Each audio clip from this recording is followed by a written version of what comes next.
Hello, reality benders. Welcome back to my channel. My name is Dominique Davis, also known as Brown and Bendy. And here on this channel, we practice flexibility of the mind, the body, and the spirit. Today's video is going to be very vulnerable, and I want to just apologize beforehand if I'm a little bit all over the place. I'm going to go ahead and tell you the message right now so that we can keep bringing it back to the message. Wherever you are in your journey is okay. And I apologize if I become emotional, if I cry. This is just something that we have to get out. It is okay where you are in your journey. If you find that you are doing things, activities, spending your time in ways that do not align with where you want to be in order to survive, I am not placing any judgment on you, because we all go through what we have to go through at the perfect time. But I have to give this message because this is where I am in my journey, and I know that that means that it's a reflection of where some of you are. So I got to give this. When we spend so much time on autopilot and doing things that allow us to escape, we become so comfortable with that escape that we don't realize that we are not giving ourselves the opportunity to heal from whatever we are trying to escape from. Because when we heal from what we are trying to escape from, our vibration goes up.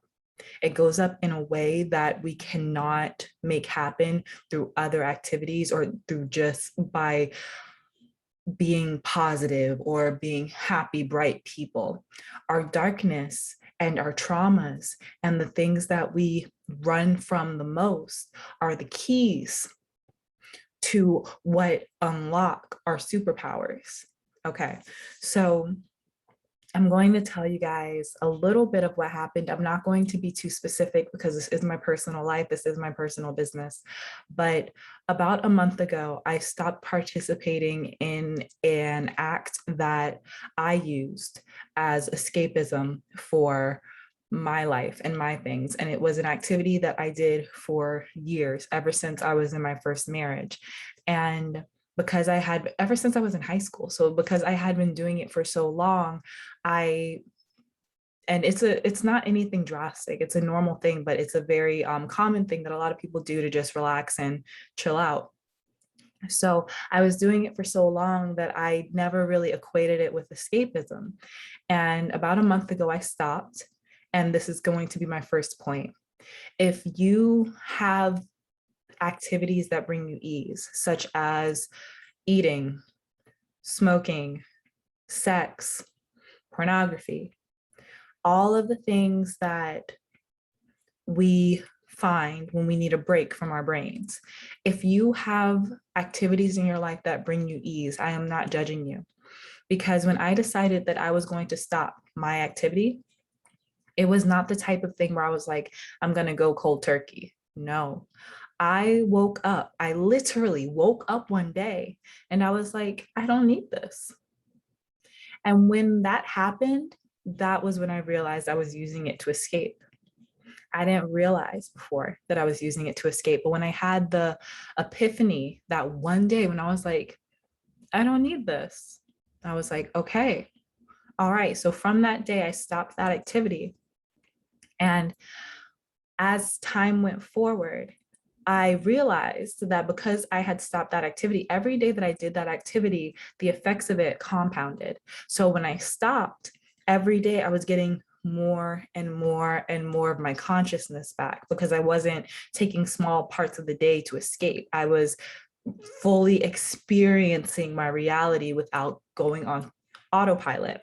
Autopilot is a spectrum, right? Some of us, we can take time to watch TV, to watch movies, to listen to music, to escape our problems. Some of us can take small parts of our day to be on autopilot.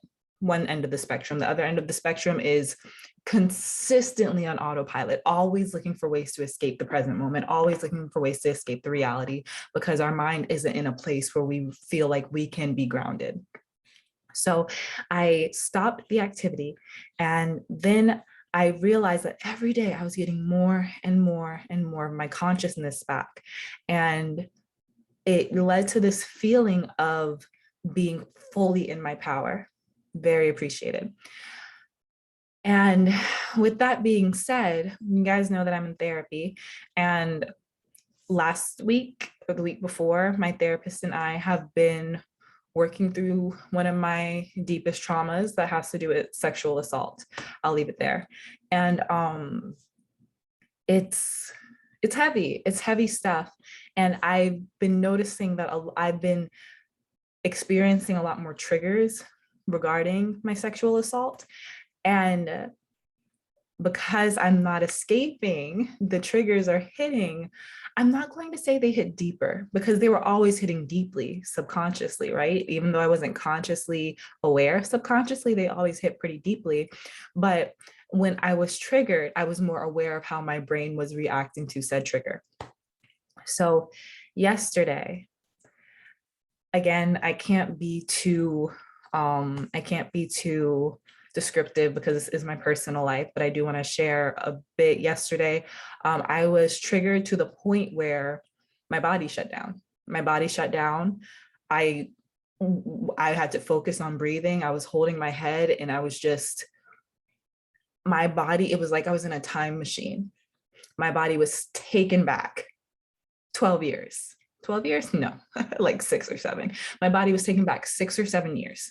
And one, it was the first time I ever felt the difference between how happy I am now versus how miserable I was. That was the first time I ever felt the difference.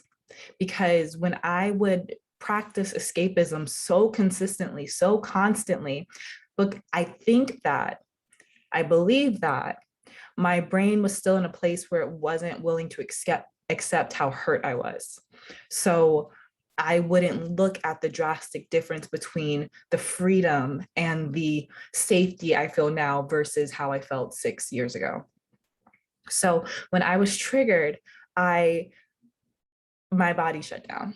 I was not functional. It took me about 6 minutes to feel it all, ride the wave. My husband was there rubbing my back. It took me about 6 or 7 minutes to get through it. And then maybe another 20 minutes to talk about it. And then a couple hours went by. And then after those few hours, it came again in a smaller wave. All the emotion came again in a smaller wave. So I sat, I didn't cry this time. I just sat with it 3 minutes, and it was out of my body. And then I meditated. And my husband went to go work out while I was meditating, and he was so sweet. He was like, I will skip my workout. I will stay home. Like, what do you need? And I was like, I think I need to be by myself and just feel this. And after I meditated, something in my brain was healed. Something in my brain was different. My whole body felt different. My mind felt different. My experience felt different. My power felt different. So, what are we talking about?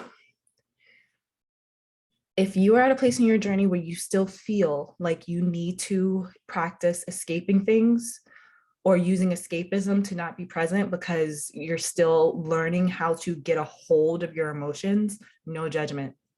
But when you get that feeling, that urge to say, I don't need this anymore, trust it. Because it may be scary to say that, but the act of saying, I don't need this anymore is going to push you forward. You guys know I've been making my gratitude list every morning. I've been scripting every day. When you do those two things together, you are vibrationally moving forward, even if you're not doing anything else to vibrationally move forward. Just by making gratitude list every day and scripting every day, you're moving forward, right? So if your vibration's going up little by little every single day, eventually you're going to meet what is stopping you from your vibration going past a certain point. And whatever's stopping you from going past a certain point is something that is grounded in your darkness, in your shadow. So all this to say, you guys know I don't know if you know, I love Elevation Church. I've been reading the Bible lately. I have been really vibing with Christianity lately. I have not touched a Bible in the past 12 years, 15 years. Okay, I'm just getting back. So this is not a talk about religion. I do not care what you practice. Everyone's spirituality is completely unique and individual to them. I just want to read something that the pastor of Elevation, Stephen Furtick, said, because after what I went through yesterday, this was like just such a clear message from God for me. So the first part was, the place that was associated with darkness, that's where Jesus did the most. It was the land of shadow and death, where Jesus led his ministry, was in the valley of darkness. So that's the first part. And the second part was deeper, and isn't from the Bible, this is just what he was saying. Deeper means darker. You have to look low for God, not just up in the clouds. From that place, wherever you feel the most insecure, whatever is the darkest, that's where God's glory is the greatest. When I heard that yesterday, after meditating and after going through those motions, it was just so clear in my mind that we have to heal from what mankind does to us. Spirit, source, God has nothing to do with what man chooses to do. And we become so hurt and so victimized by what man chooses to do. We start to say, how could God let this happen? And God had nothing to do with it. So we become so hurt and so victimized that we internally separate ourselves from our source of life. And when we do that, we're separated from our power. And when we're separated from our power, we feel weak and we're not able to connect to our sense of self. Yeah. So I know that this was a little bit of a different video. So what does this have to do with manifesting? I always want to bring it back to manifesting because I know that's why we're here. A lot of the things that we want to experience are higher vibrational experiences. Even if it's just you want an easy, peaceful life, or you want a life of financial freedom where you're not worrying about having a specific amount of money and the ground breaking beneath you. You want a life where you have a family and children, but you don't want a life where you're worried about your partner cheating or your children being heathens. I don't know. You just want a life of ease. A life of ease is a higher vibrational experience. So in order for us to match the vibration of the life that we want to attract, we must acknowledge when we are using escapism to not fully experience the darkness that is controlling our perspective and our actions and our thoughts. Okay, so as we observe that, we can start to move through it and get a better sense of how to release that darkness, release that weight, so we can continue to elevate. Okay, I got there. I have no idea how long I've been talking. This is either a really short video or a really long one.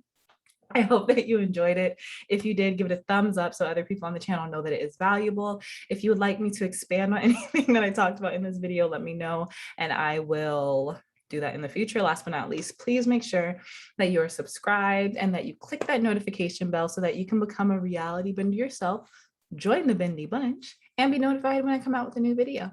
I love you so much, and I will see you next time. Bye.